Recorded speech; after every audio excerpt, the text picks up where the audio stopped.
Hello, everybody. This is Georgianne Hughes, and this is The Bite Show. And we have a real treat for you tonight if you are listening to this at night.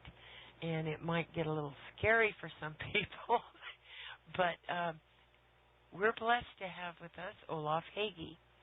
And Olaf is out there in Brunswick, Maine. That's on the east coast of the United States, for those that are not sure where it is. Anyway, we're going to talk about a short trip to hell. And so right now we're sending everybody to hell. Hi, Olaf. Hi, Georgianne. Yeah, I couldn't help it. I just had to throw that in there. Yeah, it's like the guy in the hearse, who's driving down the road, and he pulls up next to you and he says, "Want a ride?" Yeah, want a ride. Yeah. You want to... Oh, my goodness. Well, I was doing my usual due diligence and researching in one of my scholarly works a few days back. Right. And I stumbled across an ancient piece of writing. It's about almost 2,000 years old. And it's a text from the early 2nd century. In other words, this is one of the first things written down after the time the apostles died. Yeah. Which, the normal date for the last apostle to die is about 117 AD. Mm-hmm. And so this would have been within 10 to 20 years after that, they think. It's a scholar's date for when this was written. Okay. And so I'm reading in this text, and all of a sudden my jaw drops, because this early text is the first mention, so far as I can tell, of all of the crazy, wacky, weird, horrible, nightmarish, frightening, scary stuff that we have ever heard about hell. Yeah. And it's in this one document. I'll be darned. And the more I studied it, the more I realized it came from one guy who I was able to pinpoint was living in Alexandria, Egypt. And I was able to figure out from what he wrote and from other information the scholars have gleaned over the years, an awful lot of information about his background, about how old he was, about what his life had been like, and so forth. And it's amazing how much he gives away about himself in the course of writing this essay, in which he pretty much invents hell. Oh, really? And he invents the hell as we have come to know and dread it. Yes. Now, the biblical hell's a different deal. The biblical hell's another kettle of fish altogether. And I talk about both what the Bible describes when it talks about hell and also what this guy does in 3 new downloadable files that we have posted over at before2012andbeyond.com. It's a major project to research this and to present all of this information. So it took 3 files to do it.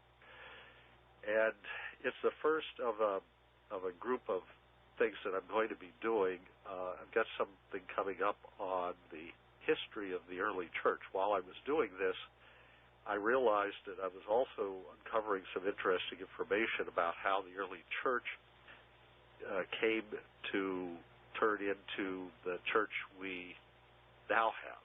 Yeah. Or to change it to a different form, how the apostolic church became the piece of crap we now put up with. Okay? And so how did the church of Jesus and his apostles turn into the mess we have today? And most of that was accomplished in the first 500 years. Oh, yes. And so I have produced 4 big files again on that subject, and they'll be up for download sometime in September. It may be earlier, but it depends. It takes a while to get all this done. It was an enormous effort to produce this material and then get it to Alabama, where they uploaded it and tried to get the files worked out and so forth. We wanted to make sure that the quality of the audio for these was as good as we could make it, because let's face it, when you're scaring people to death, you don't want people to misunderstand what you're saying. That's right. Yeah. So I want to be careful here. This is not for children. This is something, and to make sure that the kids don't get their hands on it, it's in a paid download. So this is to protect you and your family just in case. Because what this guy wrote is not something you want in polite company. It's pretty nasty stuff. But the fact of the matter is that this is the earliest example out there of this sort of thing. Now, I think he kind of invented it. But the sad part is some of the early Christians later on, about 50 to 100 years later, actually thought that this was a biblical book. Oh, my gosh. Thought it. They thought it was real. Yeah. And he had faked it. But they thought it was real. Now, there's a possibility that he had put an envelope around it of something else, because there's material around it that looks like something that is associated with the Gospel of Peter, which is heavily based upon the New Testament text. So we know that the New Testament was completed, then somebody wrote something called the Gospel of Peter, and then somebody wrote this thing, and it sounds a lot like the Gospel of Peter. And some people even argue that portions of it are the Gospel of Peter. And then this guy, well, basically, he wanted to send all his enemies to hell. Yeah.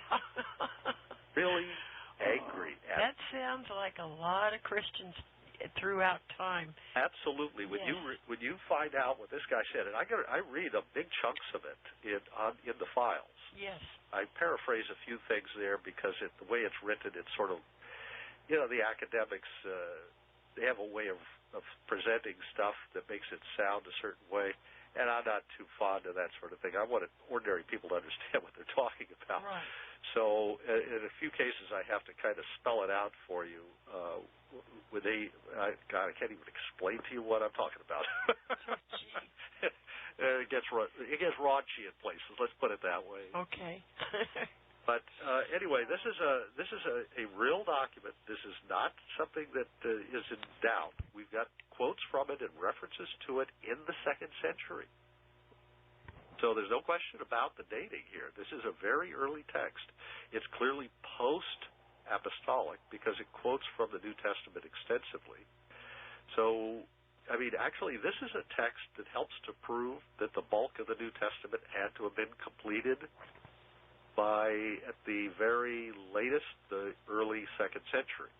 Excellent. There was a time about 100 years ago when they were arguing that the Gospel of Luke, for example, was not written until the middle of the 3rd century. Can't argue that anymore because we actually have a fragment of Luke. The unwashed continue to argue, Olaf, if the world is flat. There'll always be somebody to argue. Yes. But the critics who were trying to attack the credibility of the New Testament wanted to date the New Testament books as late as possible. Yeah. They want to date books like this as early as possible. Oh, yes. To pretend that there was some sort of blending, from the Bible into these writings, which are clearly very different. Yeah. Very, very different from the New Testament material. But nevertheless, the critics like to date these things as early as possible. So, but in this particular case, I think they're probably right. I was able to find things in here which the critics apparently hadn't noticed, and I was kind of surprised because, they kind of jump out at you. Yeah. But that indicate that this was a text that had been written by a specific individual with specific personal axes to grind. Mm-hmm. And he describes hell in horrible, horrible ways. And the things he does to people are absolutely horrible. And the people he chooses to send to hell. Oh, how revealing. Is very revealing and very selective, as we will see.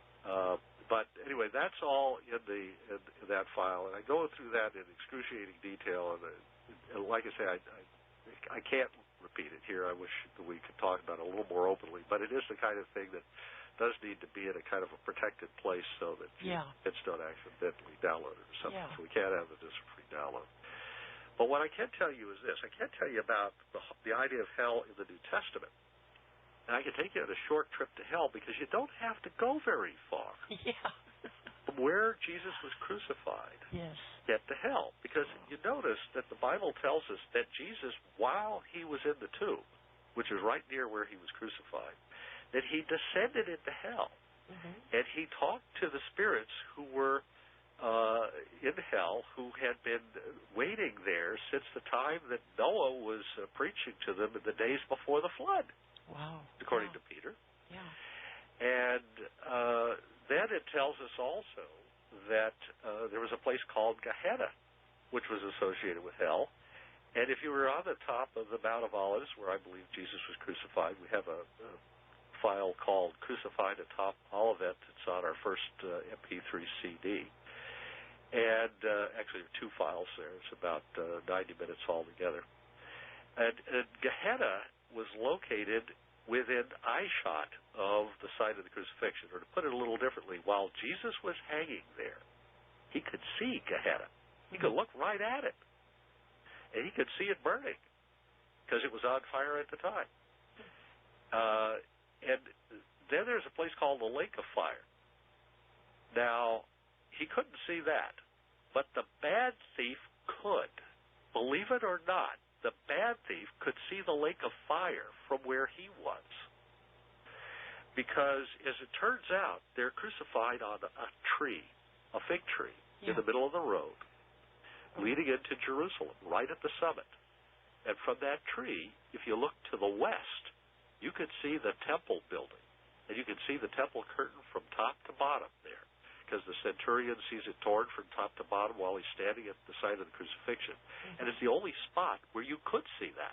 So we know the exact spot of the crucifixion from that testimony alone.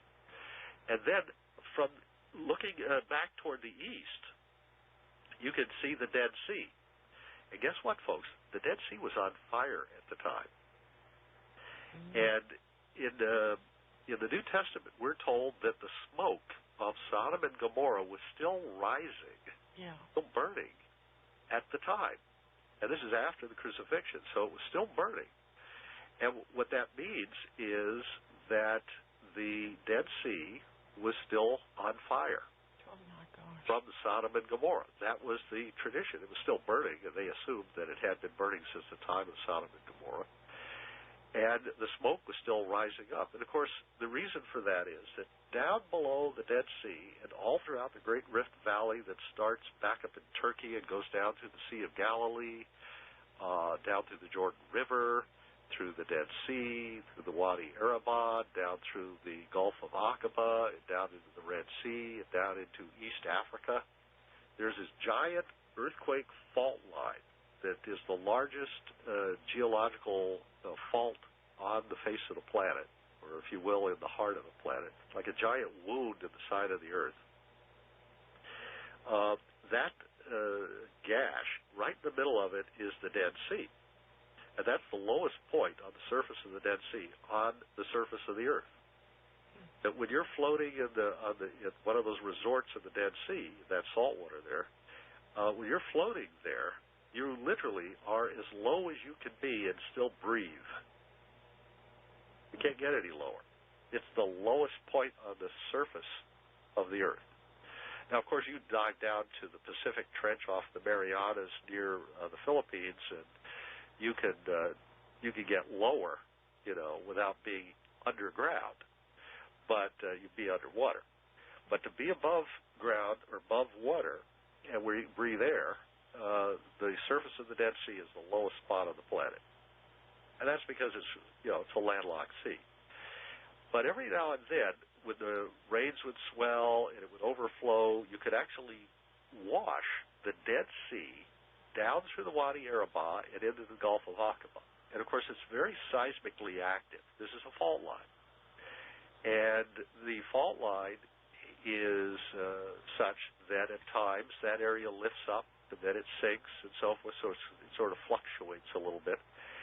And there have been times, apparently, where the Dead Sea, when it was on fire, and by the way, there's petroleum seeps underneath it there. There's a lot of oil down there, which neither the Muslims or the Arabs or the Israelis will touch because it would set off a firestorm if they tried to go after it. There's a lot of oil underneath the Dead Sea, and it's believed that oil dome down there exploded like those oil wells in Kuwait that we saw burning after the Gulf War. Yes. Well, apparently that's what happened to Sodom and Gomorrah. They found those little villages at the south end of the Dead Sea. If you're looking at a map, it's on the lower right-hand side, near the very southern tip of the Dead Sea. And there's enough water in there, and it overflows, and it's burning because the oil floats to the surface and catches fire. That means you can get a river of fire flowing out of the lake of fire. Now, the river of fire would flow down in front of the canyon that leads into Petra, which is called the Siq, S-I-Q. And the Siq is a narrow canyon that leads into Petra, and when that Petra overflows with rain, the water flows out the Siq and down into Wadi Arabad and joins what would have been the river of fire, and then that can flow down into the Gulf of Aqaba at the port of Eilat. So that hasn't happened in a long time because I think it was in the 5th century there was a big earthquake that kind of plugged up the Dead Sea and the fire went out. Yeah. But at the time that the New Testament was written and the book of Revelation was written, that lake was on fire. It's interesting because it turns out that Gehenna, which was the garbage dump for the city of Jerusalem on the south side of the city, across from the Mount of Olives, Jesus could literally look down and see the Gehenna fires burning and see the smoke rising. Gehenna, when it washed out, emptied into the Kidron Valley, which was right between the temple and the site of the crucifixion. And the Kidron Valley washes down and around to the left and behind Jesus into the Dead Sea. So if there was oil floating on the Dead Sea, the fires of Gehenna could literally wash down into the Dead Sea and set it on fire. So you would have a single fire, so to speak, washing down from Gehenna, down the Kidron Valley, around the southern flank of the Mount of Olives, and into the Dead Sea, and setting the Dead Sea on fire. Now, ain't that interesting? Oh, yeah. Like I say, it's a short trip. Oh, my gosh. Yeah. It's a short trip from Jerusalem to hell. And, in fact, the excrement, I paused for effect there. Okay. Excrement of the city of Jerusalem, of the dung, D-U-N-G, was taken out the dung gate. They have a gate devoted to this because, they want to separate what's clean and what's unclean, so women carried the chamber pots out. Yeah. The men would go through the dung gate.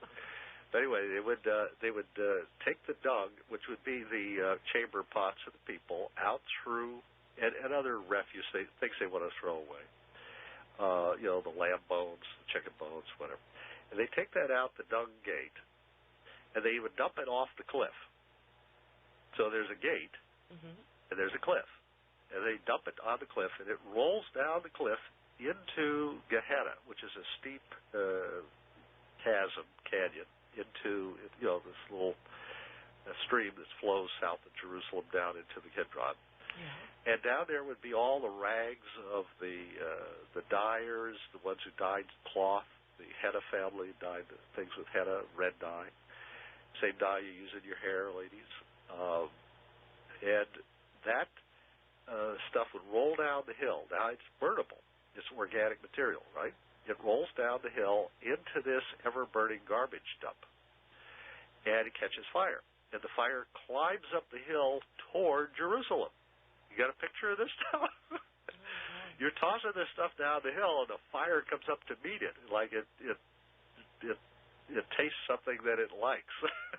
Yeah. It's a horrible thought. But anyway, so they're pouring mire, as they like to call it, M-I-R-E, or dung, down the hill into the fire. And it catches fire because it's organic material, biofuel, if you will. And so this thing was constantly burning, an ever-burning hell fire, or ever-burning Gehenna fire. Yeah. Now, suppose you are hanging from the tree of crucifixion there, and you lose consciousness, and they think you're dead, but you're not. Yeah.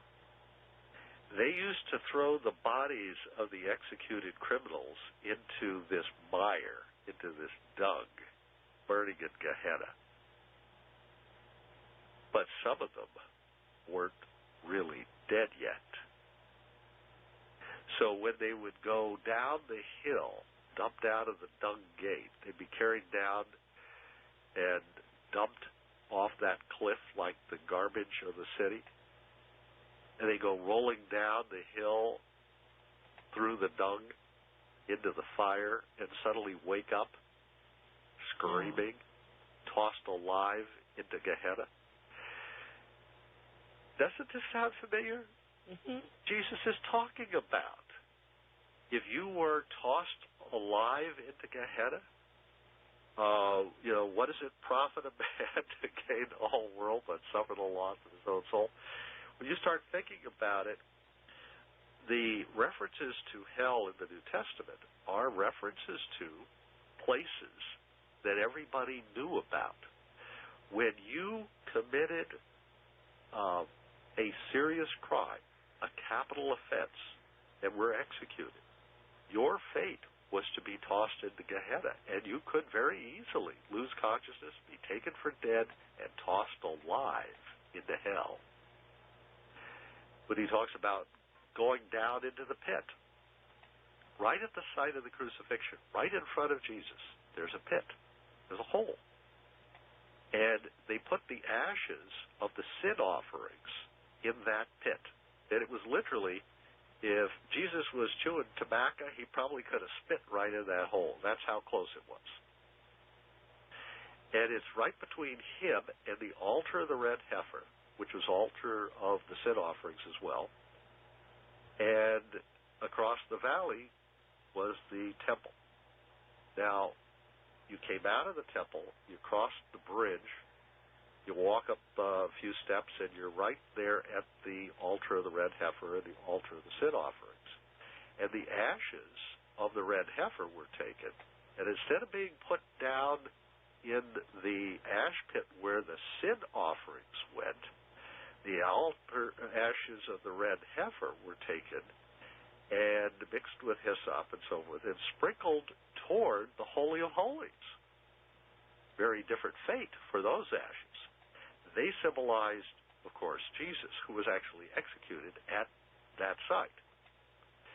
And so his sacrifice was considered sufficient to actually purify, symbolically through the red heifer image, all of the temple, including the holiest parts of it.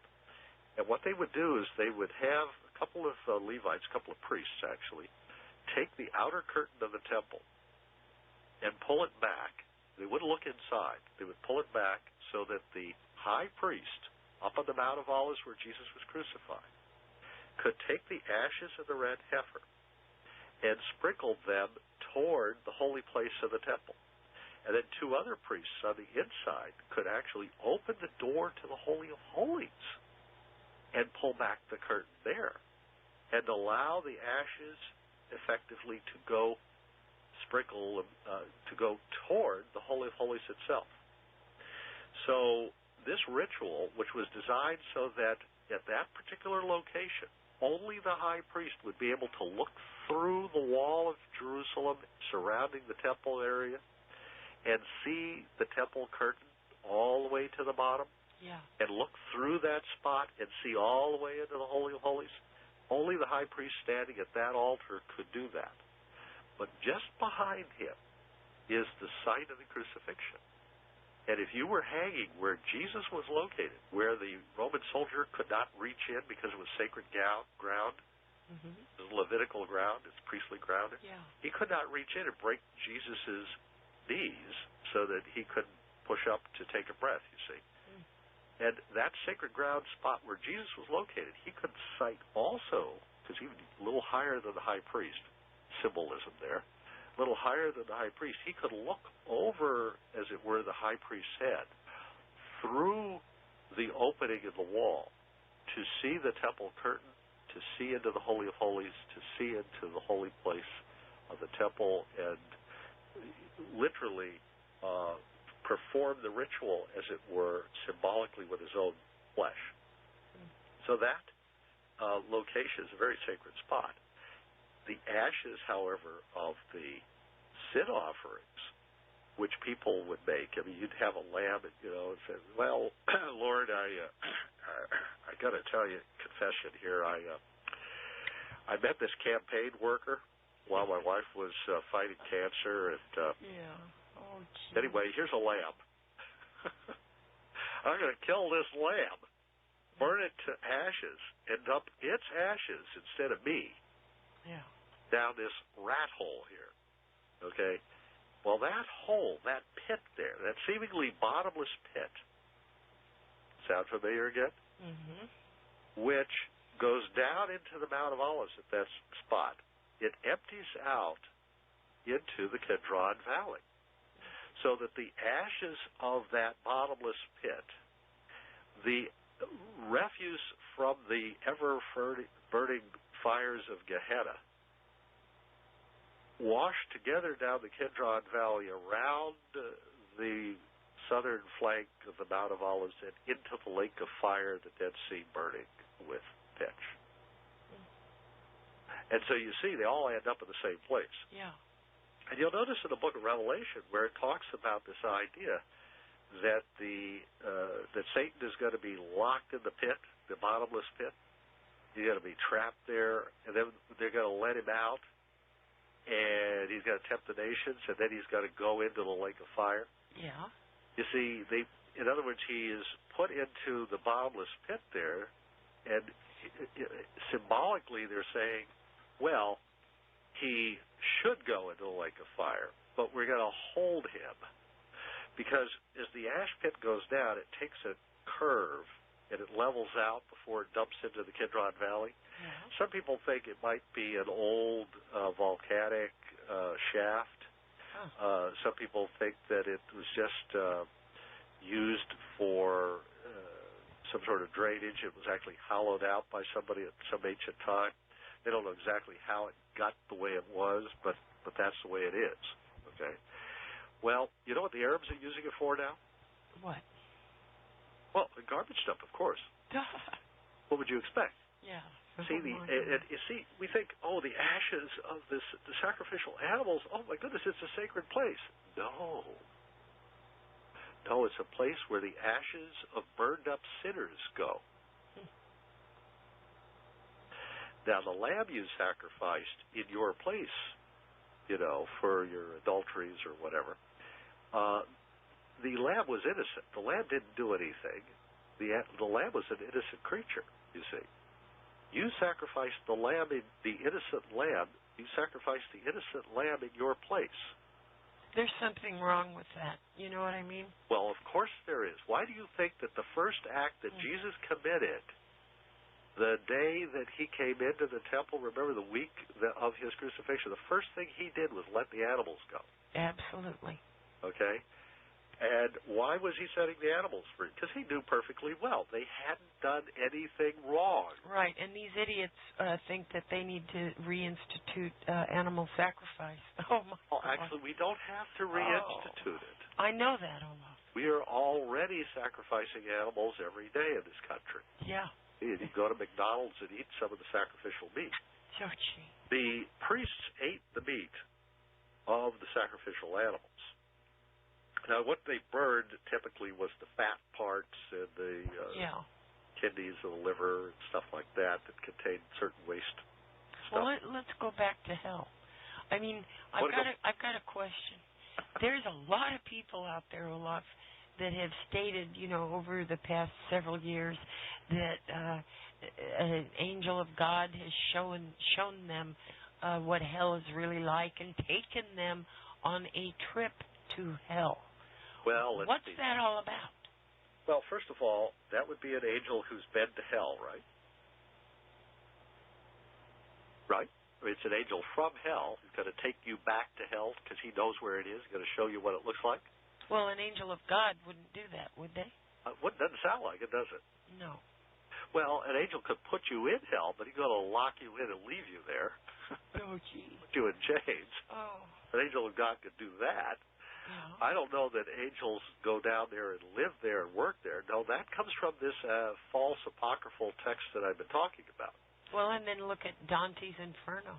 Well, actually, this is the first version of Dante's Inferno. This is the first time where a guy wanted to vent his political spleen and his personal grievances, and used the concept of a trip to hell to do that, and singled out certain people in society that he didn't like and certain people that he had known in his life, and he put them in this place, and then gave them the most horrible punishments that a man could imagine, just like Dante did. Yeah.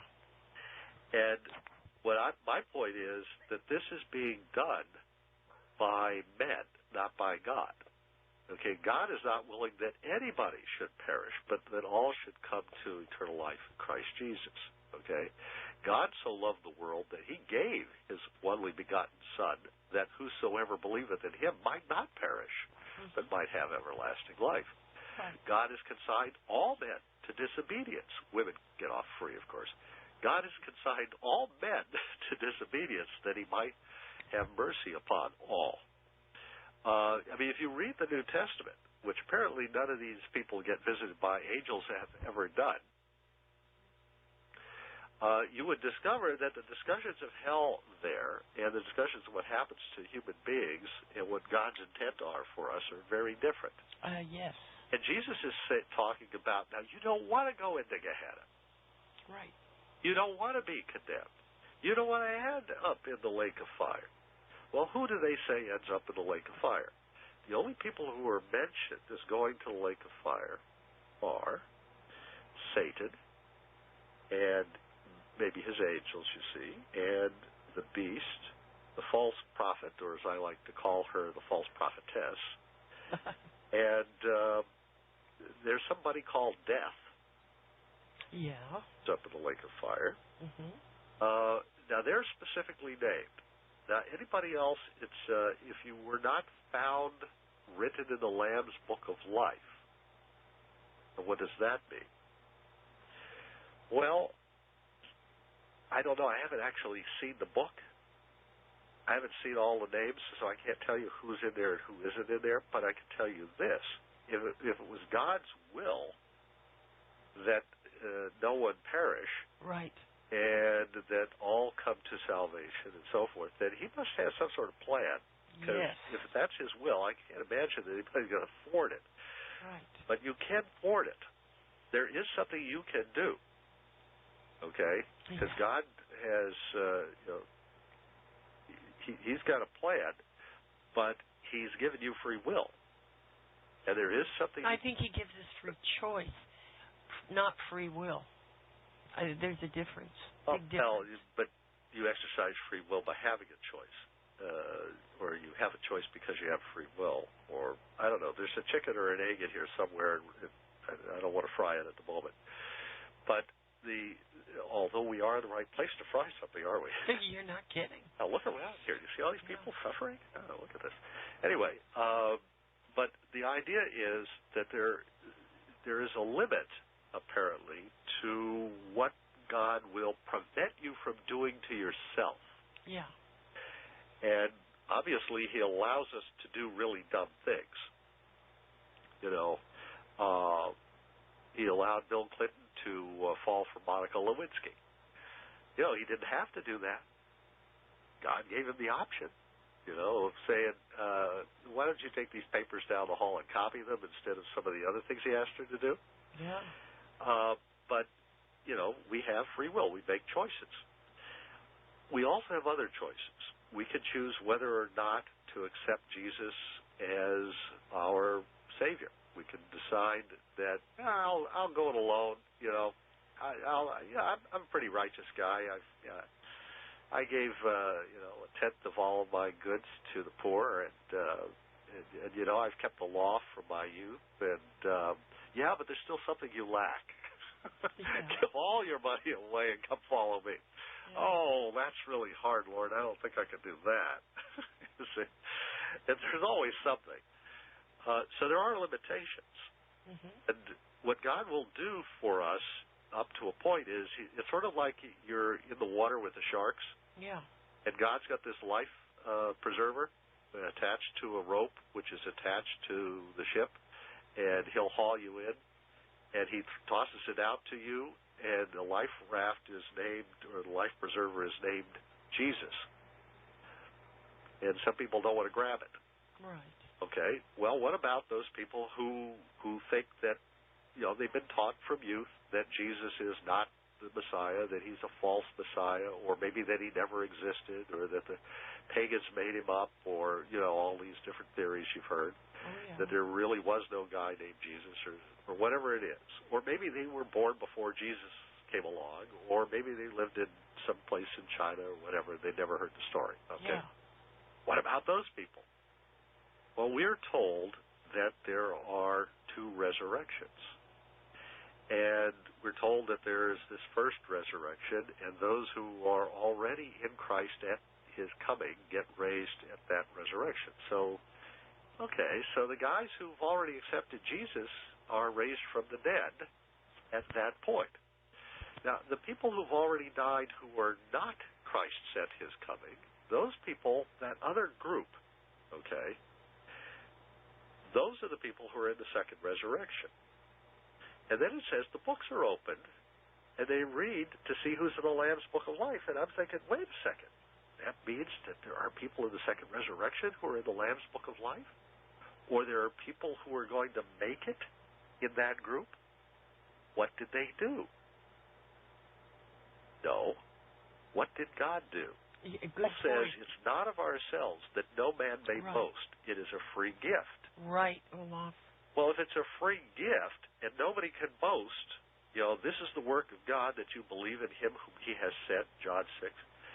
If he's talking about this idea that somehow or other we get saved by God, not by ourselves, not by what we do, but by what He does, right, then He's leaving us very little to do. And He also says He's consigned all men to disobedience. So we've all broken the law, right? Right. James tells us that if you've broken even the smallest part of the law, you're guilty of breaking the whole law.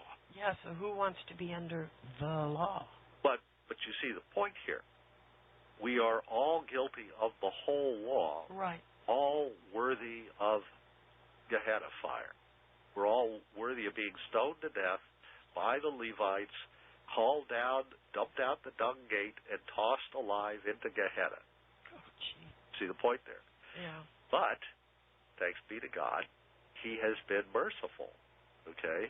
Jesus Christ died for the sins of the Levites? No. The Christians? No. The Southern Baptists? No. Let's see now. The Hasidic Jews?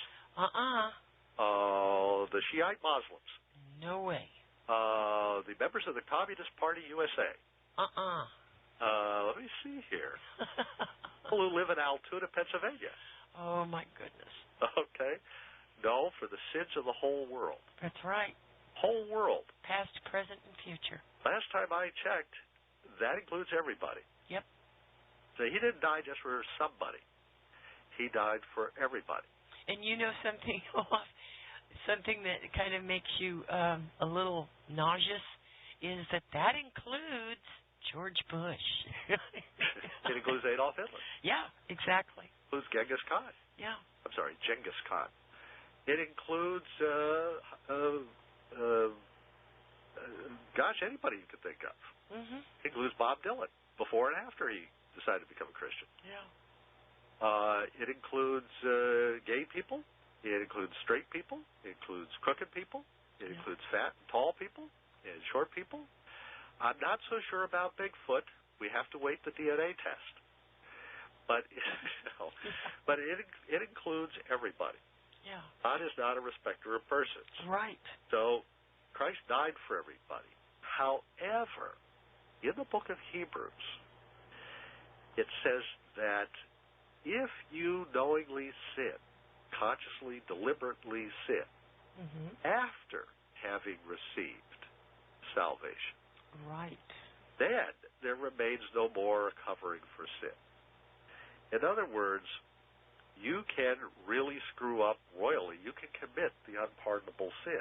Yeah. You can do something after having come to salvation that takes away your salvation and leaves you basically hanging by your fingernails from the cliff over Gehenna. Yeah. Problem there is that you have to first come into that saving knowledge. Well, what does Paul tell us? He says, now we know in part, but after Christ comes, we will see him face to face. Yes. In other words, today, faith is required because we do not know the truth fully. Yeah, and there is no man on this planet that can say, I know everything. So, and some of these jerks out there, they're trying to. Oh, Olaf, I mean, religion has served the grand purpose of taking people away from God. well, isn't it interesting? Yeah. I mean, Jesus came to get people to stop being religious. Yeah, exactly. He came to save people from religion, for heaven's sakes. I've said that dozens of times. Yeah, the point Jesus is making is this. You can't save yourself through religious practices. Religious rituals, religious sacrifices, religious prayers, religious penances, religious scapulars, religious water, religious whatever. Yeah. That doesn't save you. Okay? God can save you because you can't swim onto the deck of the boat. Right. Somebody has to pull you up on. Good point. Well said. And you'll notice that we are called fish. You want to become fishers of men, Peter? You come follow me. Yeah. So what does he say? The fish can't get into the boat because it's too, I don't know, maybe there's some flying fish who could jump into the boat. Okay, stop messing with my metaphors here. Yeah. But the idea is that you can't just jump into the boat out of the water. Right. You don't have it in your strength to get onto the boat unless there's a line thrown to you, unless there's a ladder, unless there is a life vessel thrown down or something. You've got to have help to get into the boat. Somebody's got to pull you aboard.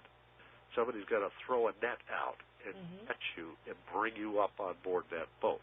Yeah. So to get into the boat, which is like Noah's Ark, which is like Christ, who, he says it will be like it was in the days of Noah. Christ is the new Noah who's going to come and rescue the fish and catch them up and take them up and rescue them from the water. Yes. Okay, so the idea is that you're going to be rescued. You're going to be captured, taken out of the water, and removed from the flood that's going to drown you, which represents death. Water, in effect, representing death. Because, obviously, drowning represents death. And so the idea here is, on your own, by whatever religion you want to use, I don't care if you're Southern Baptist, Catholic, Orthodox, Baptist, Jewish, you name it, whatever it is, you can't by yourself save yourself because you are a mortal being in a mortal world. But a spiritual being from a spiritual boat is going to pull you into a spiritual realm. Yes. And take you out of this mortal coil and rescue you, you see.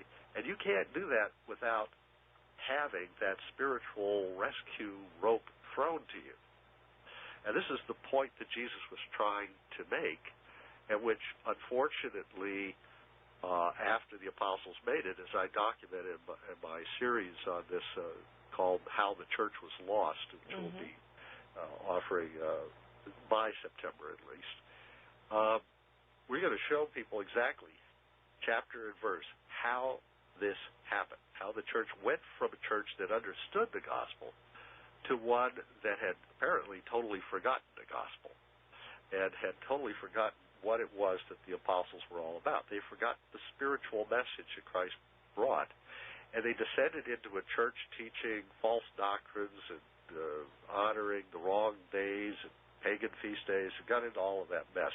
And we're going to show exactly how that happened. Well, hellfire is another one of these myths that was brought into the church that wasn't in the New Testament. Jesus wasn't teaching. He was using Gehenna as an example of what happens to somebody condemned under the law of Moses, stoned to death, and executed, and then their body, their unclean body, tossed out the dung gate and down into Gehenna.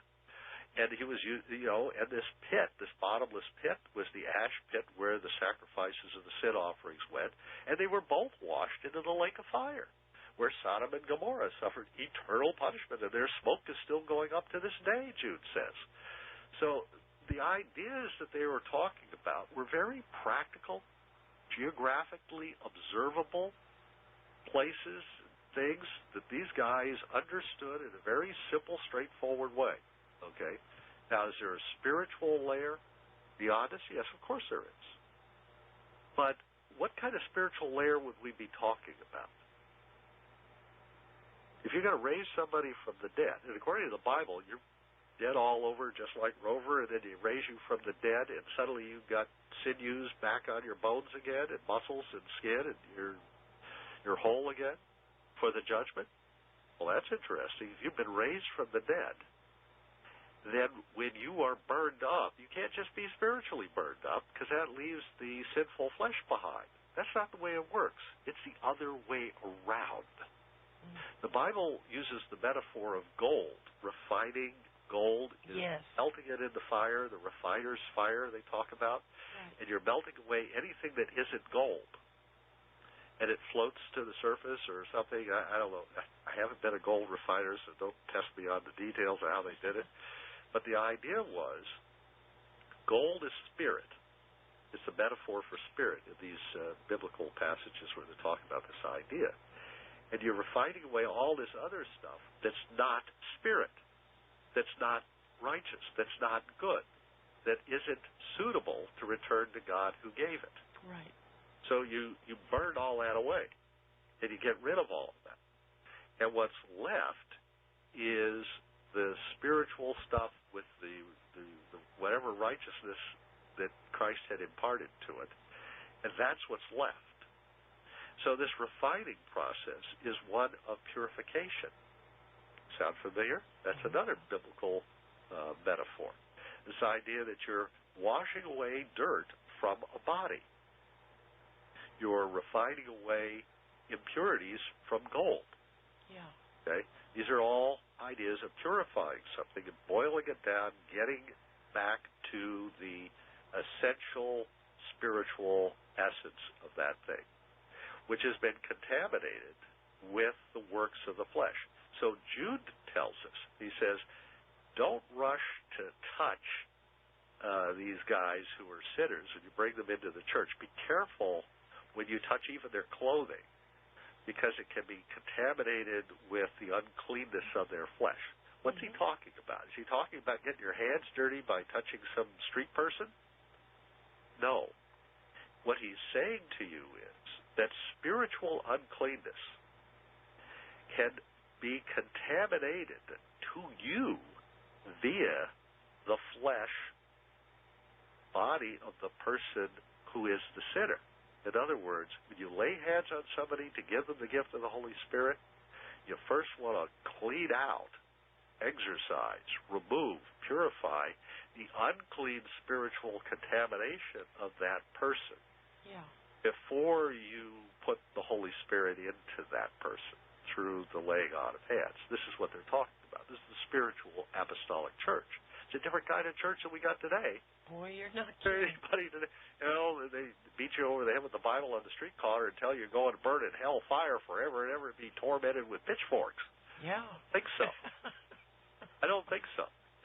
No, when the Bible talks about the fate of the wicked, if you read it carefully, the words that are being used refer to destruction, death. The second death is the lake of fire.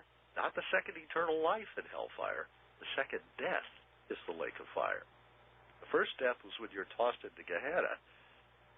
The second death is when you go into the lake of fire. Because if you weren't burned up in the first place, you'll definitely be burned up in the second one. So you get burned twice. Okay? When he was burned all over. We burned him again just to make sure he was dead. Okay? That's what he's talking about there. Double burning, so to speak. There's this complete destruction of the unclean parts. But what was tossed in the lake of fire that we're told about? The dragon, the beast, the false prophet. The beast was not, and is to ascend from the bottomless pit and go to perdition, to destruction. Yes. Destruction, the lake of fire, second death.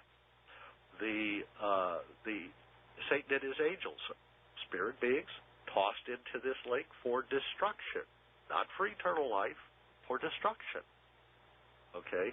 If at the judgment you cannot accept Jesus as your Lord and Savior, if you are at that point where you say, just toss me in the lake of fire, I just don't want to exist anymore, I guess God will let you go.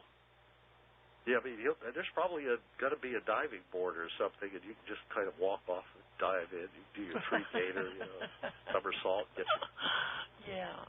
But you're going to be destroyed. It's the second death. It's not the second eternal life. It's the second death. For God so loved the world that he gave his only begotten, or literally only begotten, meaning virgin born, Son, that whosoever believeth in him might not live forever in hellfire.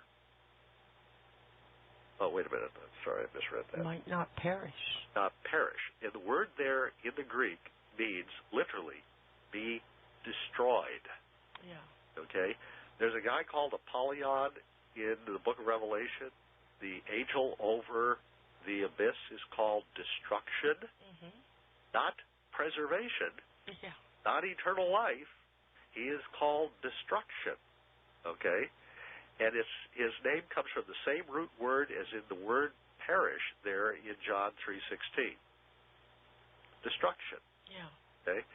And over again, you'll see that it's talking about destruction, about death, about the complete elimination of whatever it is, burning it away, turning it to ash, eliminating it, okay?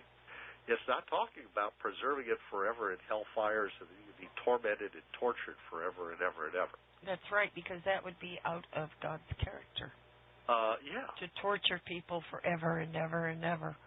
I mean, Okay, so whoever it is that goes into that lake of fire is going to be totally destroyed, but their spirit can be purified like gold, finer's fire, and returned to God who gave it. Yes. The spirit then is totally cleansed, and there's nothing evil left. Right. Okay? So, Jesus talks about, and the New Testament really repeatedly, and various writers talk about this idea that you store up in heaven two kinds of treasure, and you notice that there's gold and silver, which can be refined in fire and purified. Right. And then they talk about wood and stubble. What do you do with wood and stubble if you put them in a fire? It burns. You turn to ash, the smoke goes up, and they're gone. Right. So what he's saying is that what you're going to have in heaven is what you store up now. Right. Store up stuff that will survive the fire. Well, Olaf, as opposed to wood and stubble. And that has to do with your rewards at the time of the resurrection. Well, yes. And a lot of people have stored up zilch. Well, they think they've stored up a lot because they'll say to you, well, I've been wearing my scapular and itching and scratching my chest since I was 7 years old. Yeah. So I ought to get some brownie points for that. Yeah, right. You might get some brownie points for stupidity. Yeah. Or gullibility, Yeah. or not asking, where did you get this ritual from? Mhm. You might get some brownie points for that, but I don't think their brownie points comes from God. Yeah. Who's the guy who rewards confusion? God is not a God of confusion. Right. Well, then who is the God of confusion? Who's the guy who wants you to be confused? Oh, we know very well. Weird stuff to do. Yeah. According to the New Testament, we are not to be going around mortifying the flesh as a sign of holiness. Right. We're not supposed to do that. Oh, yes, Paul says these things have an appearance of being religious, and they have an appearance of being holy. And, the people who do these things claim, that they talk to angels and stuff like that. Yeah. And he says, that's true. They do. He says, but he tells the people in Corinth, he says, don't you do that. Yeah. Don't fall for that. Yeah. He says, that is not a sign of holiness. You want to be really holy, I'll tell you what you do. After you adopt a spirit of repentance, and you humble yourself before God, in other words, you get a state of humility, okay, and you put somebody above you in the pecking order, namely at least Jesus, okay? You got to have somebody above you. Okay, and then once remember Bob Dylan when he became a Christian, what was the song he came up with? Everybody got to serve somebody. Mhm. So if you got to serve somebody, shouldn't it be somebody nice, as opposed to somebody nasty? And if Jesus is gentle and his burden is light, and he's not putting a big load on your back, there's a nice guy, in other words, and he's willing to die for you. Okay. So what is the spirit that we're talking about here? It's not a spirit of self-mortification. Right. Okay, beating yourself with a whip like the guy in the Da Vinci Code. Okay, that God's not happy with that guy. Why? Because it didn't do him or anybody else any good. That's right. Okay? I mean, it may have done the doctor good who treated him every day for all his wounds or something. Maybe that guy got paid a little extra for it. I don't know. But that doesn't really do anybody any good. What does good is when you help somebody else. Yes. When you give to the poor who are in need, when you feed the hungry, when you clothe the naked, when you visit people who are in prison, when you help out other people. Jesus says, well, when I come, and I'm going to be asking people, well, what have you been doing? What have you been up to while I've been gone? And they're going to say, well, Lord, we cast out demons in your name. Right. Yes, we did it. Yes. And Jesus is going to say, depart from me, you workers of iniquity, I never knew you. Now, does that mean that demons shouldn't be cast out? No. It doesn't mean that at all. What he's saying to that guy is, he says, but what did you do for the poor? What did you do for the hungry? Yeah. He charged each of them $100 apiece to come to our revival, where we cast out their demons in your name. Yeah, right. Oh. You see the point here? Yeah. The idea is that Jesus is saying to them, I want you to help these other people. I want you to provide for them. And I want you to make sure that they understand what it is that they need to do and what they don't need to do. Okay? And so what you don't need to do, for example, is tithe. You do not need to tithe. There is no tithing in the New Testament for Christians. What? What? No, that can't be true. What about the book of Hebrews? Well, go read it. Read the whole thing. Not just the part that the guy who wants you to tithe quoted to you in the sermon out of context. Read the rest of that 7th chapter of Hebrews. Because when you read the whole chapter, what you discover there, or the bulk of it down to at least verse 20, 30, somewhere around there, what you discover is that it says that the tithe was given to Levi. They were allowed to take tithes of the people, it says there. Mm-hmm. But that God made a better covenant with Jesus. That covenant was a better covenant. He says, I swore by myself, having no greater to swear by. Thou art a priest forever, according to the order or method of Melchizedek, a name which, by the way, means angel of righteousness, among other things, as well as king of righteousness, representative of righteousness. He's of the order of Melchizedek. Paul there, who I believe is writing Hebrews, Paul is saying, see, look at all the different layers of meaning here. He's just bubbling over. He wants to go into all of these things. He's got so many different roads to go down, he can't figure out which one to go down next. Yeah. And then he says that the aforementioned commandment, and the word here in the Greek text of Hebrews is very important because it's the same word he's used previously. And it's this big, long snallygaster of a word, speaking of the common term down in Georgia for Bigfoot. It's a big, long snallygaster of a word. And it's the same rare, unusual word he just used for tithe, see, to take tithes of the people. They have a commandment in the law to take tithes of the people. Well, they have this snallygaster in the law to take tithes of the people, okay? Well, that snallygaster has been done away with because of its uselessness, because it serves no purpose under the new covenant. Right, and under the new covenant, Olaf, sowing and reaping are what people need to do, you know? Well, yeah, you sow, for example, humility and faith. And well, you can sow money to help people. Well, but it's not a tithe. It's not meant to be a percentage exactly to a preacher. Mm-hmm. Okay? Now, they are worthy of their hire, and they're worthy of a double portion when you have a meal where you are gathering together. And notice they were breaking bread from house to house. And the Christians in the early church, and what they were doing is they would go from house to house, and they would eat together. They would have a communal meal, okay? And as they were eating together, the guy who was standing up talking while everybody else was sitting down, the guy who was laboring in the word was worthy of a double portion. He was allowed to have a second helping. Exactly. Hungry. He was working. Yeah. And Paul based this on the Levites.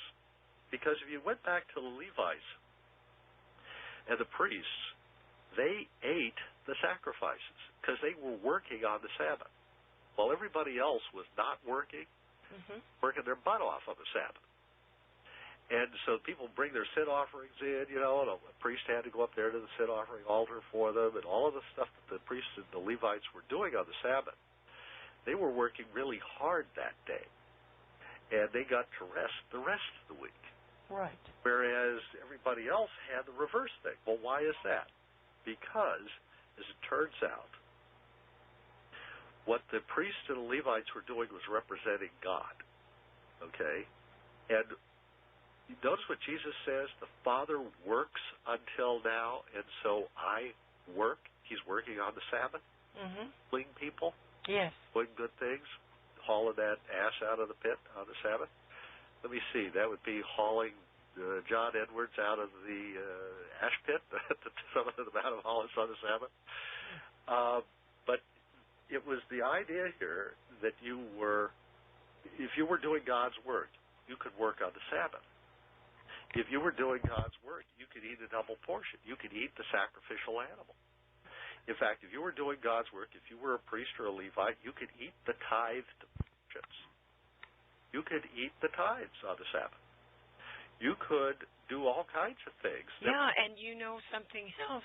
If there's a widow and her house needed repair or worked on, you could do that too because you're helping.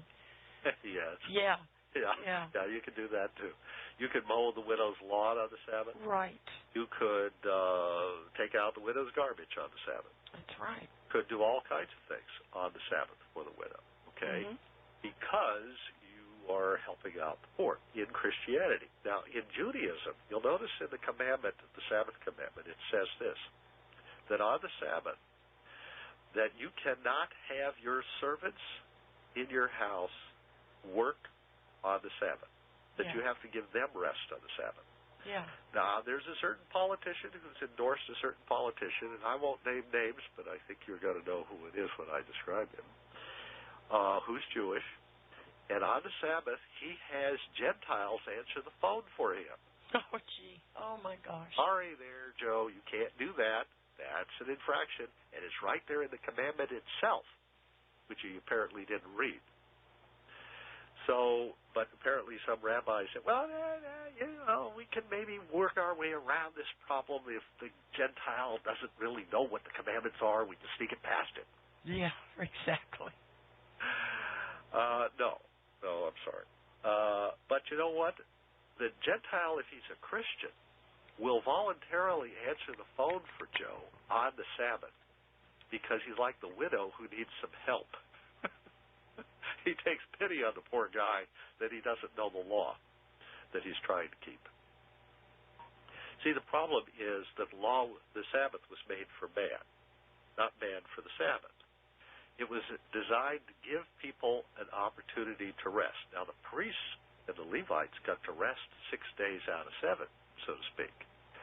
And they had to work their butt off on the Sabbath or a feast day, but they got to rest the rest of the time. So they weren't really violating the spirit of the law.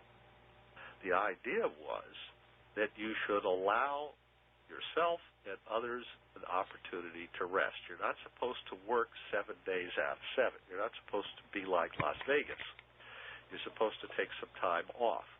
Or like certain companies I know where they work people 7 days a week. Mm-hmm. Any time off at all. There are opportunities in the law for mercy. And this is what Jesus was talking about when he was talking about the Pharisees. Okay? He says, well, you tithe dill and cumin. You tithe little spices that the women were growing in little boxes in their windows, you know. Mm-hmm. You tithe the spices, but you ignore the weightier matters of the law. Yeah. You say, well, now, wait a minute. You have 6 dill plants. All right, well, we'll have to take one of those because we want our sacrificial meat that we're eating here, we want it spiced. You know, we want to make some chili, and we got a list of ingredients here. We're going around to the women. We're saying, well, you got to tithe that. Okay, we need some garlic. See, find somebody's got some garlic. You got to tie that garlic over there. If you tie that garlic, and that way they can, get their recipes together. So Jesus was saying, you're tithing these little spices that people grow, and you're ignoring the weightier matters of the law. Yeah. Justice and mercy. This is not merciful. This is not fair. This is not just what you're doing. This is unjust. This is not merciful. Well, men's doctrines never are, Olaf. You bind heavy burdens on men's backs which you are not willing to lift even with your little finger. Right. To make the slightest effort to ease the burdens that you're putting on the people. Mm-hmm. And this is Matthew 23, of course. And in Matthew 23, Jesus talks about all of these things. And people say, well, he says, you should not have ignored these other things and then put these things on people's back. Okay? Yeah. Now, people take what Jesus says and they say, aha, he's telling Christians to tithe. Oh, gee. Isn't it? You go back to the very beginning of that passage, and he's talking to the scribes and the Pharisees who sit in Moses' seat and who are enforcing the law of Moses, the teachers of the law. That's who Matthew 23 is addressed to. Okay? He's not telling Christians to do this. He's talking about people who are under the law, who are interpreters of the law, who sit in Moses' seat. That phrase there in Matthew 23 is crucial to understanding what Jesus is doing here. He's saying, if you're going to sit in Moses' seat and teach the law of Moses, then you should do this, and you should do this also. You shouldn't be just teaching those parts of the law that you find profitable and advantageous. You also should not ignore justice and mercy and the other aspects of the law, which are part of the whole thing. That's so the law is to be enforced with mercy. You're not supposed to tithe the clothes off people's backs. You're supposed to be merciful to people. Yeah, tell the governments of the world that. What was the purpose of the tithe? To take something from the other tribes that Levi could not provide for itself because it had no inheritance in the land. Yeah. Oh, well, it doesn't mean you tithe every dill and cumin plant or every onion plant or every garlic plant or every little thing that you found It meant that if you needed something and there was some wealthy guy who had tons of it and so forth, that you could ask him, would you tithe some of that, because we need some spices here because our meat is rotten and it smells bad, or whatever the problem was. But they were not to be unmerciful or unjust or to take a widow's house for pretense. Right. You haven't paid your tithe. Your husband died. He hadn't paid his tithe. We're going to take your house. Yeah. You weren't supposed to do that. Well, they did it. They did it a lot. Yes, and they still do it to this day. Absolutely. Foreclosures of people's homes. Yes. Okay, we're still doing that. What Jesus said that we as a Christian nation are supposed to do is not foreclose people's homes. Now, somebody goes out and buys a $500,000 mansion. Yeah. And they didn't have the money to pay for it, and they also own a $100,000 little house and so forth, and they decide they're going to rent out the little house and they're going to live in the mansion. Well, maybe that's not the same thing there. But when you talk about the poor and the people who are struggling, and you're taking their homes away, right? And you're talking about raising. You have a condominium association, and they keep raising the condo fee to the point that the poor retired people who are living there can't afford to pay them anymore. Right. Or you're talking about the situation where people are renting and they jack up the rents because there's so much competition for rental space now that people can't buy houses because they've lost their houses to the foreclosure, so they've lost their credit, so they can't buy a new house, so they have to rent.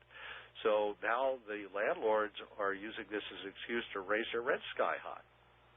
There are people who are renting rooms for $500, not houses, rooms. Yeah, I know. It's criminal, Olaf. There are certain places in Las Vegas where the rental for a house for a month is several $1,000s. Yes. Which is more than you would pay. If you move to another part of the country, you could buy a mansion for that kind of money for a monthly payment. So it's tragic what we're doing to people, and people feel captive in these situations often, and they're trapped in a rental. And they keep raising it and raising it. Oh my God, Olaf, we've got thousands and thousands of women living in their cars, for heaven's sake. And yet God destroys you instantly in hellfire. Yeah. He doesn't torment you every month with another rent increase. Yeah, good point. We're suffering from a man-made kind of hell. Yes. At the hands of people who are being greedy. Yeah. Okay? I want to tell you something that I've noticed, and I don't know how many people have paid attention to this. You go look at the house brand of cornflakes that's sold in a supermarket. Mm-hmm. What I mean by the house brand. Yeah. Okay, and then you look at the other cereals there. The other guys are selling their cereals for twice as much. Now, last time I checked, it's the same corn, it's the same wheat, it's the same oats. The house brand has not gone sky high, but the brand name has. Oh, yeah. They've used this as an excuse to raise their prices. Somebody said that do you know how much corn is in a box of cornflakes? They said there's something like 7 cents worth of corn in a box of cornflakes that they're selling you for $3.50. Try $4.99. Okay. Yeah. And you see the point. They're raising it sky high. Now, the price of corn is plunging right now in the commodity markets because they're going to have the second biggest corn crop in American history, and they've suddenly realized that the commodity price was way, way too high. I told you this is going to happen. Yes. Now, when they have the corn prices falling, do you think that they're going to lower the price of the cereal? Of course not. You ever seen the price of your cereal go down? Now, they may have a sale of the house brand. They may send out a coupon, and say, you can save 25 cents off of the next box of cornflakes if you buy 2 boxes. Just, 12.5 cents a piece? Yeah. They might do that. But do you realize that the value of the corn in the cornflakes box is less than the discount they're giving you? Sure.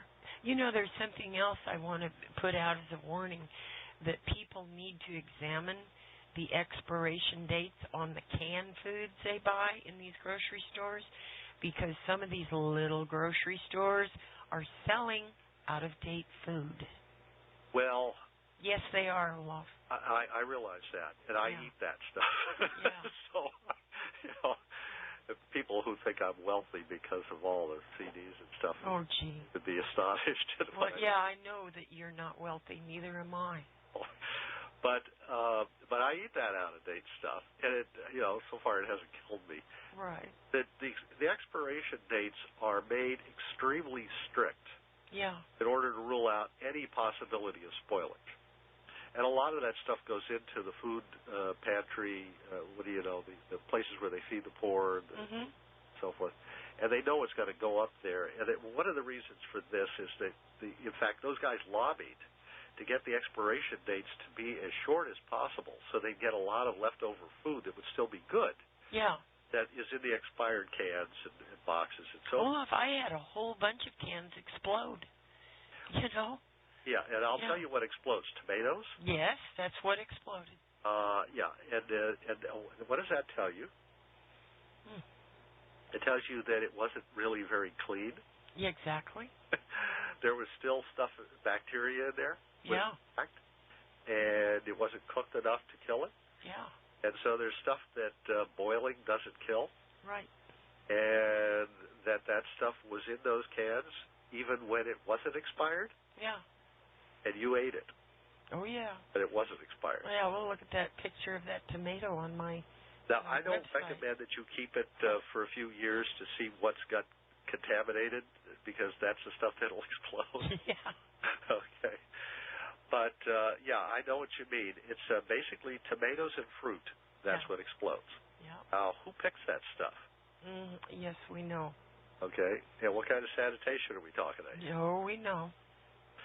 So, illegal people coming into the country are picking the stuff, and they're not, their sanitation's not should be. And, they rinse it before they pack it. And they rinse it. And fruit is particularly bad because they don't want to boil it too much because it destroys the flavor. Yeah. So they can't really, when they pack a lot of these things, the heat is not as high as it should be. Yeah. That's one of the problems that you have, and that's why you get a lot of that spoilage. But there are things that are really cooked foods that are like soups and stuff. I've never seen one of them explode. Now, I can't say that it can't happen, but generally speaking, if it's something that's supposed to be thoroughly cooked, when you get it, it usually stays fairly safe even past the expiration date. We've gotten way off our topic. Well, have we really? Yeah. Because you're talking about something that's cooked and it's got some contamination, and if you don't get all that contamination out of there, it's going to explode. Will explode. The lake of fire is designed to burn away all of that stuff that isn't gold, that's wood. Yes. And then, because if you don't get rid of that, it will get puffed up. Oh, yeah. With pride, and it will explode. And it's because it's organic material, you see. And it's a beautiful metaphor, because Jesus is rowing it back to shore with the apostles, and they're talking about the leaven of the Pharisees. Yeah. And they're talking about, well, Jesus, you can create food out of thin air, we could be holed up in Jerusalem and the Romans come lay siege to us and so on. He says, wait a minute, what's the matter with you guys? And he talks about the leaven of the Pharisees, and this idea that you're puffed up and with pride of righteousness. You think you're so righteous. You think you're better than these people. Okay? But everybody in God's sight is a sinner. There's nobody who's better than somebody else. And if you start thinking like the Pharisees do, that you're better than the other guy, oh, Lord, I give all these tithes, and I'm not like this publican here in the back of the synagogue who keeps beating his breast and says, please have mercy upon me, Lord, I'm a sinner. I don't know what else I'm going to do. And that sounded like Bill Clinton did it. I'm sorry about that. But anyway, the Pharisee at the front of the synagogue, he's the guy who's saying, well, I'm not like that other guy. I'm better than he is, okay? Because I'm a Southern Baptist, not a Northern Baptist. Yeah. I'm better than that guy is. Yeah. I'm better than that Presbyterian. I'm better than that guy back there. Well, Jesus' point was, no, you aren't. God's not a respecter of persons. Right. All men have been consigned to disobedience, that God might have mercy upon all. He wants to have mercy upon everybody. He's not trying to single somebody out and say, well, okay, you guys, you got the right teaching on tithing. You got the right teaching on the Sabbath. You got the right teaching on the organization of church structure and who rules over the church and who's allowed to speak and not speak. Mm-hmm. Oh, my goodness. Paul says, let everyone speak, but each in order. Don't everybody talk at once. Mm-hmm. Oh, gosh. Jesus says, give, and don't let your left hand know what your right hand is doing, or let your right hand know what your left hand is doing. Mm-hmm. Well, what do you do with the other hand when you got money in one hand, and what are you doing with the other hand? You're counting. Give, and it will be given to you without measure, without tithing. Give without measure. Give without counting it. Give without tithing. Yeah, but you know something, Olaf? People, very few people do that. It's, I'll just tell you, I get emails from people about how much they enjoy these archives. They just really enjoy them, et cetera, and none of those particular people have ever sown into helping keep those archives up. Well, you know what I mean?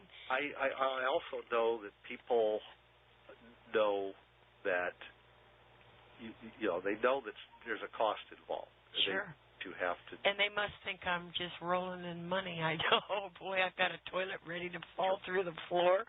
I've got a leak in this roof. I've got a floor ready to fall out. I understand. Oh my God. And you need help. And people, who could help, don't help. Right.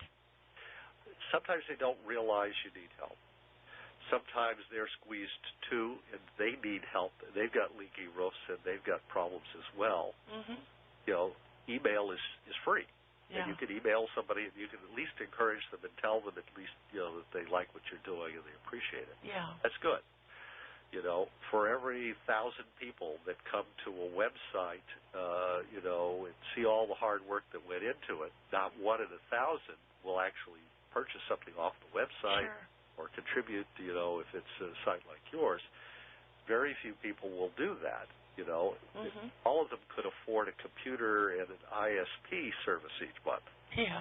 So they do have some income, obviously. But these days, that's almost like a telephone. You need it practically to survive. There is a thing that right at the moment I know that people are scared. Oh, yes, I know that. And I understand that. What Jesus is talking about when he's dividing the sheep from the goats mm-hmm. is he's talking about the spiritual condition of the people. Mm-hmm. And he's talking about pride on one side, humility on the other. Right. People who are cowards and afraid on one side, and those who have faith and courage on the other side. Right. Spiritual courage, of course, here. He's talking about selfishness on one side, those shepherds who feed themselves instead of feeding the flock, Ezekiel 34. And on the other side, he's talking about those who are giving and helping out one another and so forth. And it's absolutely true mm-hmm. that to be on one side is sowing to heaven as opposed to sowing to hell. Yeah. And that the difference between the people in terms of the rewards are those who are in heaven, or if you will, those who are saved. Because he doesn't, the promise. We've been talking about hell. Yeah. No promise of going to heaven either, actually. Yeah.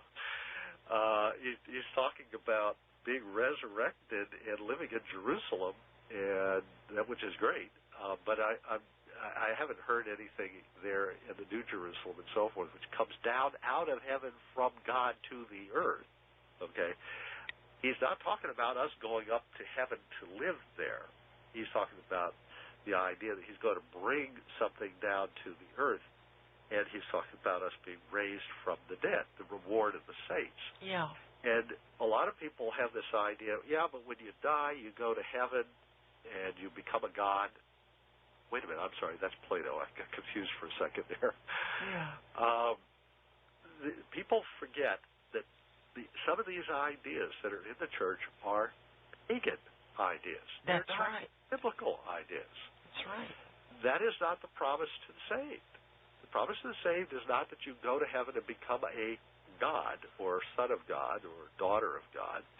The promise is that you will be raised from the dead. Your flesh will live again, and the bones will, the sinews, all that stuff that's described in gross detail in Ezekiel 37, which some people want to say, oh, that's just a metaphor there. Don't, that one's a metaphor. Don't take that one literally. Yeah. We don't want any real resurrection going on here. In spite of what happened to Lazarus, in spite of what happened to Tabitha, and all the rest of the examples, God's trying to make a point, but for some reason, don't believe that part. No, your promise is that you're going to be raised from the dead, and He's going to raise both the good and the wicked from the dead. That's right. When Christ comes back, He's going to raise both of us. He says time is going to come when they will hear the voice of the Son of Man, and the good will be raised to everlasting life, and the wicked, the evil, will be raised also from the dead to everlasting shame. Yeah, not hell, but shame. Now, what is shame? Good point. What is shame? You're ashamed. What are you? Embarrassed. Embarrassed. Oh, why are you embarrassed? Because you didn't believe in Jesus? Because you cursed Him? You rejected Him?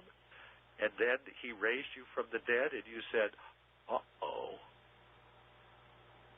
Uh-oh. Yeah. Jesus really does exist, and He really did just raise me from the dead, and He really is enumerating all of my sins, which is really shameful and embarrassing. And the reason He did that is because I wasn't saved, so He read off all of my sins. They weren't covered by His blood, you see. He read off my sins, but they really were covered because He showed me mercy anyway. He raised me from the dead. He could have left me dead, but He didn't. He raised me up, and He showed me all the sins that He has forgiven. And I'm ashamed that I didn't take what He offered while I was alive. But now He's offering it to me again. And He said, you really want to go into the lake of fire? Come on, kid. Shape up here. Yeah. Lord, I'm so ashamed. I should have realized. I mean, I just, you made it so clear. It was so easy to do. It was so simple. If only I had listened. And I didn't. We're right at the bottom of the hour here, Olaf. All right. Give people the information that they need so they can get your CDs. They are absolutely fantastic. I don't need my roof fixed, but I do need my window fixed. I know you need your roof fixed. Oh, yeah. Yeah. If you go to before 2012, that's 2012, AND, and beyond, BEYOND, beyond, before 2012 and beyond.com. We've got the files that go into the whole history of hellfire and into the whole subject of how we got into this mess. Yeah. What Jesus really said, what the Bible really says about it, and then what happened to the church in that teaching, and the wacky, crazy things about hell. Yeah. And who it was who thought up all of this stuff, and I read it to you. Yeah. I don't read every single word of it, but I guess I've read more than half of it. But I tell you exactly what book it comes from and what pages. You can go check it out. It's a scholarly reference. And I go through it so that you can see exactly where this came from. So you will never be able to say again, I don't know what they're talking about. I'm just scared to death and we're going to be burned alive in hellfires. No, you don't have to do that. Just go to these files and you'll be able to see the whole story laid out for you there. Right. And we also have other stuff there. There's one up called Where Does Olaf Get All This Stuff? Yeah, I love that. Well, I've asked that question all the time, Yeah. so I better do a file on it. I'll answer everybody there. So we got that file up there. And then Basic Secrets 1 and 2, the first two files there, the two sides, Basic Secrets 1 actually, are up there. And you can listen to those as well. Now, we have those up in 32-bit files. There are 16-bit files, which will download twice as fast, but they're not as good quality. And we're going to be. What happens is if the file, when you listen to it, if there's a problem with it, we will send you free by email. If you complain about it, we'll send you free another version of it until we get a file that is good. Yeah. So we're going to guarantee you're going to get a good file there. One way or another, we'll find a way to send you. We've got a whole bunch of different types of files that you can get. Mm-hmm. I say we, but it's Bonnie Elser down in Alabama is doing all this hard work, so Yeah. she's the one you should thank. And we thank her is by purchasing those files from her so that she can be compensated for all the stuff that she's doing. She is really working hard on this. You have no idea how much she's hard. a lovely woman. She really is. Enormous amount of work into that this week, and she had dental work done this week, so you be nice to her. Yeah. Well, Olaf, we've got to go. So, everybody, check out Before 2012 and beyond.com. Go to the Bite Show, go to the library, click on Olaf's name, and that link is right at the top of his page. So there you go, and also check out Olaf's personal site, theTimeQuest.com. And this ends this journey with Olaf tonight. And God bless everyone out there that's listening. And if you can help out the Bite Show, please do. It's needed right now very much. So, again, God bless you all. And God willing, we'll be back with Olaf very soon. Thank you. Yes, Olaf, and God bless you too. You also, and everyone listening. Yeah. Good night, everybody.